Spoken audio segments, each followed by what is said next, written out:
Fantastic.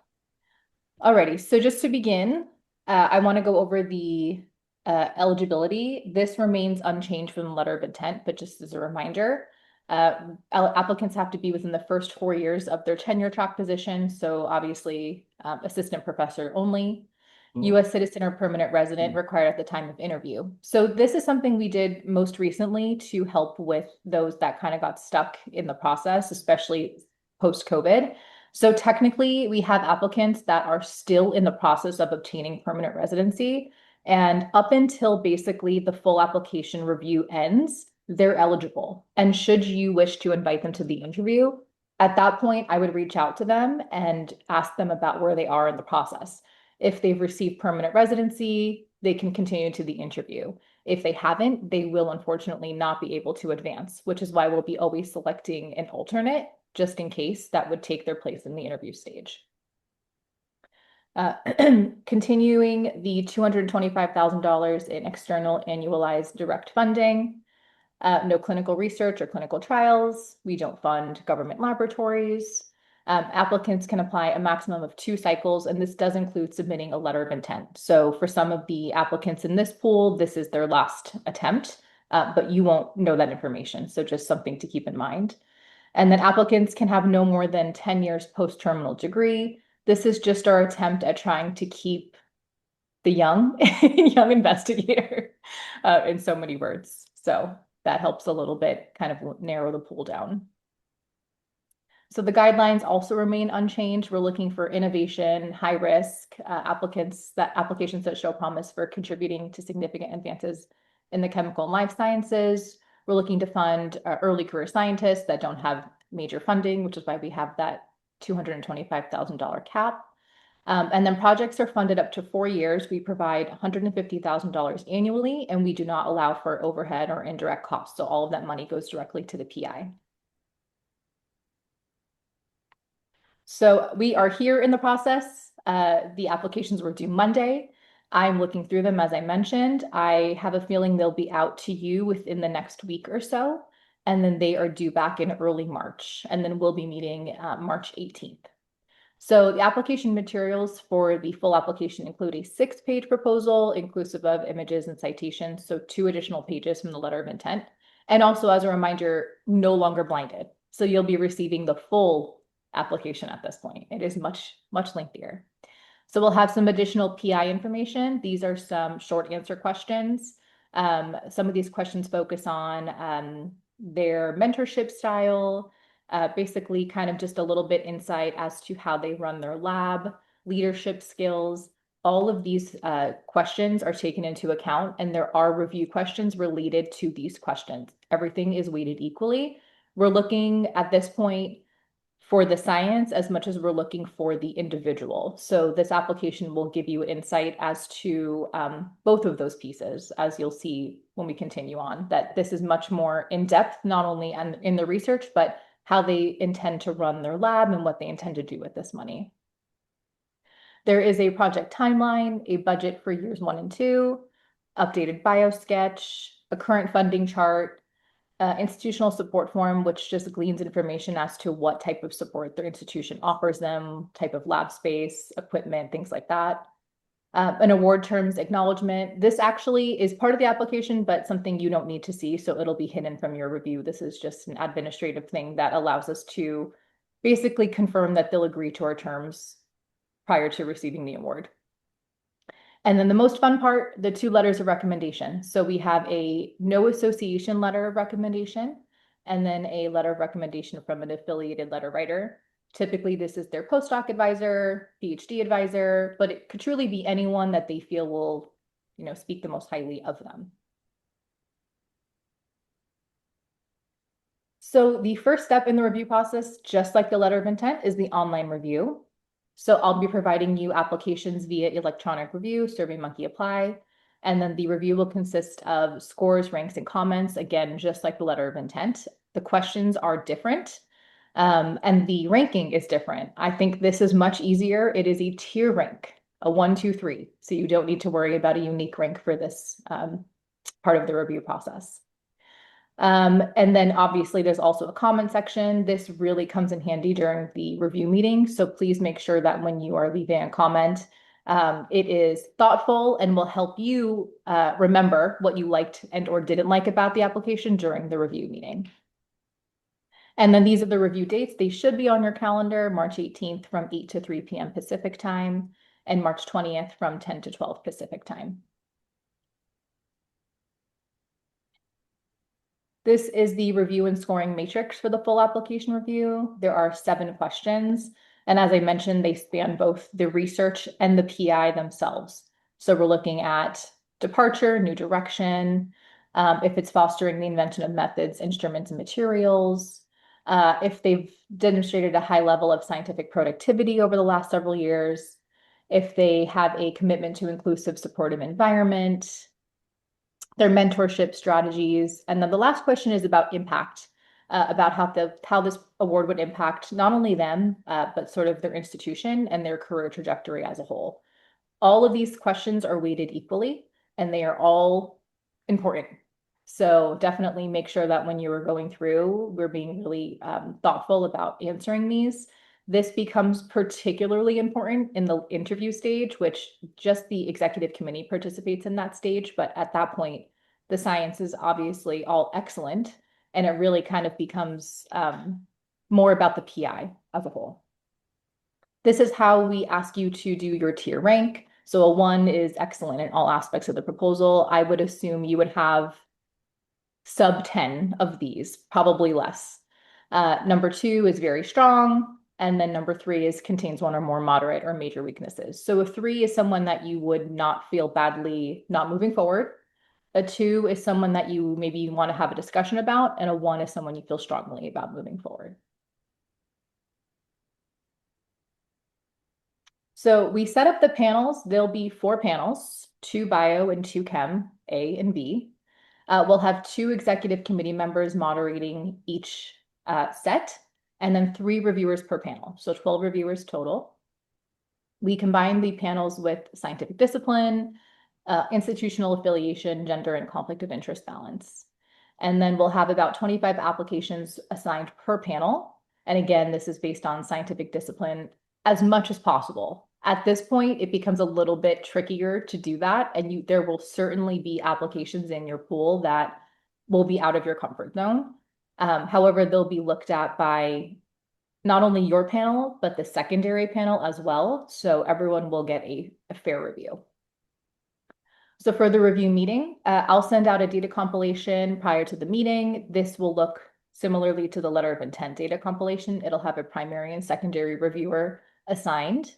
The major difference with this review is that we will not be triaging any applications without discussion. So even those that are unanimously lowly ranked will have a very brief discussion, basically just about maybe what you didn't like, and then we can move on. But we won't just be triaging.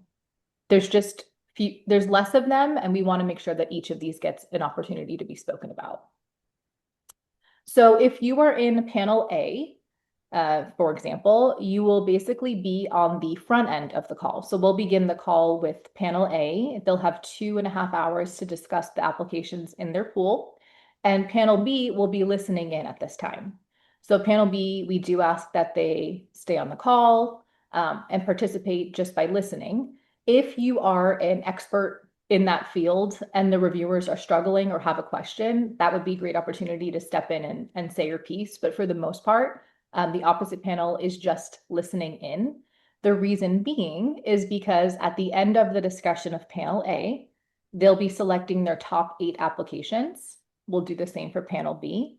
And at the end of day 1, those 16 applications, so the 8 from A and the 8 from B, will be re-reviewed by each of you for a final ranking. So it's helpful to be an active participant so you can become a little bit more familiar with the application before you have to provide it a rank.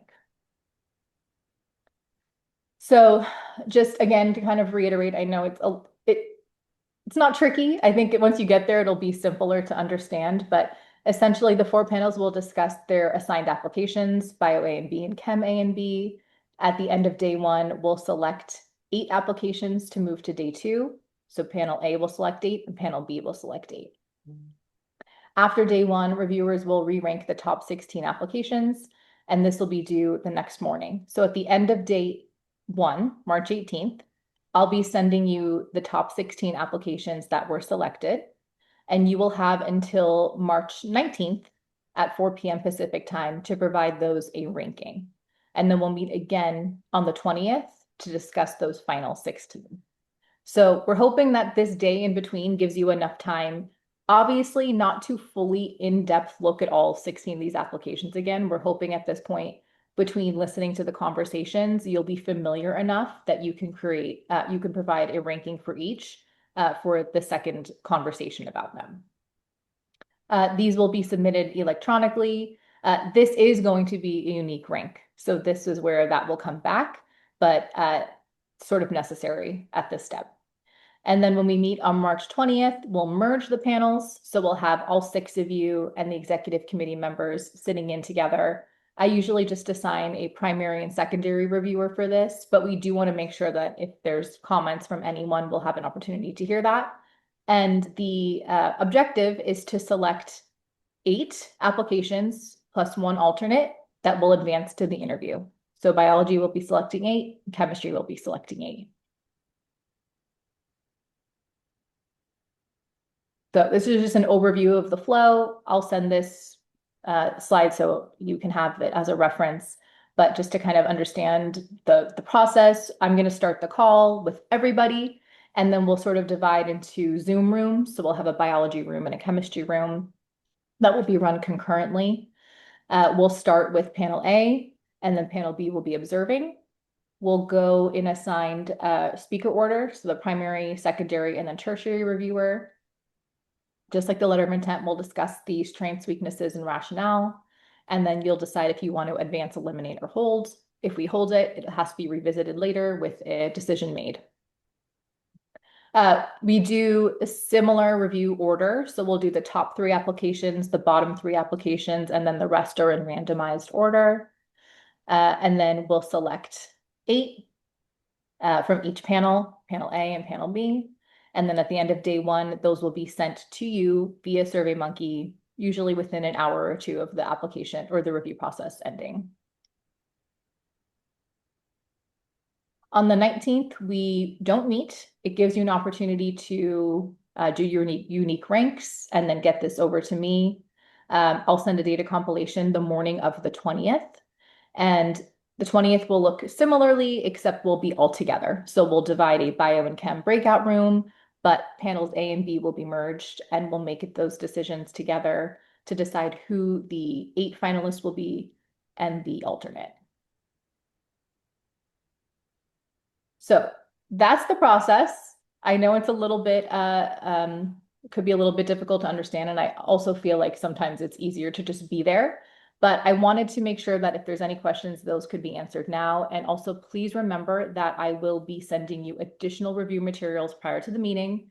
And I'm always here to answer questions. So let me stop sharing my screen. And if you have any questions, I'm happy to take them now.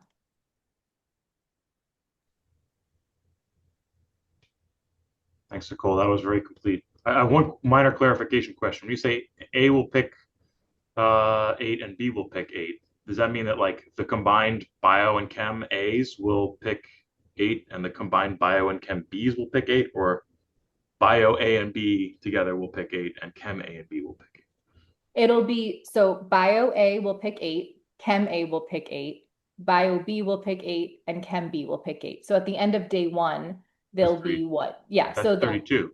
Correct, but you're only looking at the panel that you're assigned. So you're only be looking at 16 for your, I forget if you're bio or chem, I apologize. Bio, that's okay. Yes, so you'll be looking at the 16 finalists from that bio selected.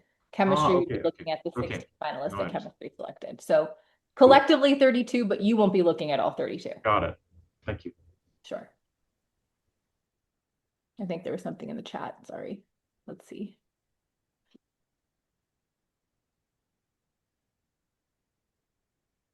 Steve, you always have the best comments. We could save time by just letting me come up with the interview list. Absolutely. Let's just do that. I'll just send you all the applications. No problem. Well, okay, the bio and the chem, that's fine. Yeah, I think that's you've done exa- this before, right? You've done this review?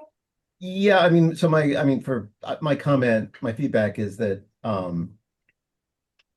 that we probably need to focus on BYI-ness more than all of these sort of like fairness criteria. And the I'm an old guy for those of you guys who don't know me, and you know, fellow BYIs were people like Jennifer Doudna, and I don't think on paper she was really the person you would pick above the people who didn't get the slot, but we're trying to create impact people. So Yeah. Yeah, we've made some adjustments to the application just with the recent state of the world. Uh, yes, but the flavor is still the same in the sense that we are looking to really capture the PI as a whole. We mhm, want to fund someone who will continue to go on and do amazing things. So I'm really hoping that the application, that you feel the application provides you the information that you need to make those decisions along with the review questions. right. And I think the less we spend worrying about their specific project and the more about the quality of the investigator is critical. So Absolutely. Obviously, the project is important. We want to make sure that it sounds cool. But yes, I agree. That is probably more important at this point. Any other questions? All right, awesome. Well, thank you for your time today. I appreciate it. I hope this is helpful. I know that this is going to be a little bit different, especially from the letter of intent review. So, but we'll get through it together. It's going to be wonderful. I anticipate that I'll have the full applications out to you, like I said, in the next week or so. I'll follow up via email with these slides. And then when I send the full applications out, I'll also have a reviewer packet that you can follow along with additional instructions. But truly, I truly mean this. I'm here to support you. So if you are confused at all, I'm happy to do a call. We can Zoom. I can walk you through anything. I want you to feel like you are empowered in doing this and you know what you need to do. So please reach out if needed. And I guess one last thing is I try my best. Obviously, I'm not going to put somebody from your own institution in your panel, but I don't know. I don't look at your CVs when I do this and look back years and years. So if there's someone that you know or that you feel uncomfortable in reviewing, if you recognize their name for whatever reason, please let me know and I'll see what we can do. Oftentimes, we'll maybe just take you off of that one particular person. So just reach out should you have any conflict of interest concerns, and we'll work around that. So that's it for me. Thank you again for your time today, and I will send you guys all this information shortly. And good luck reviewing these. So far they look really cool as I'm going through them, so I hope you enjoy the process as well. Thanks, everyone.